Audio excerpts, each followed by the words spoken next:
শুধু একটি দিন নয়, বাঙালির আত্মপরিচয় ও আত্মমর্যাদার প্রতীক ২১শে ফেব্রুয়ারি আন্তর্জাতিক মাতৃভাষা দিবস।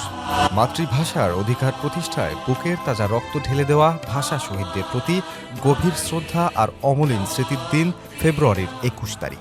১৯৫২ সালের এই দিনে তৎকালীন পাকিস্তান সরকারের রাষ্ট্রভাষা উর্দু করার সিদ্ধান্তের প্রতিবাদে আন্দোলনে নামেন ছাত্ররা। ঢাকা বিশ্ববিদ্যালয় এলাকার ১৪৪ ধারা ভেঙে মিছিল বের হলে পুলিশ গুলি চালায়। শহীদ হন সালাম, বরকত, রফিক, জব্বার সহ আরও অনেকে। তাদের আত্মত্যাগের মধ্য দিয়ে বাংলা ভাষা পায় রাষ্ট্রভাষার স্বীকৃতি, আর বাঙালি পায় মাথা উঁচু করে দাঁড়ানোর শক্তি। ভাষা আন্দোলনের এই ইতিহাস শুধু বাংলাদেশের নয়, সমগ্র বিশ্বের ভাষাভিত্তিক সাংস্কৃতিক অধিকারের সংগ্রামের এক অনন্য অধ্যায়। ১৯৯৯ সালে ইউনেস্কো ২১শে ফেব্রুয়ারিকে আন্তর্জাতিক মাতৃভাষা দিবস হিসেবে ঘোষণা করে।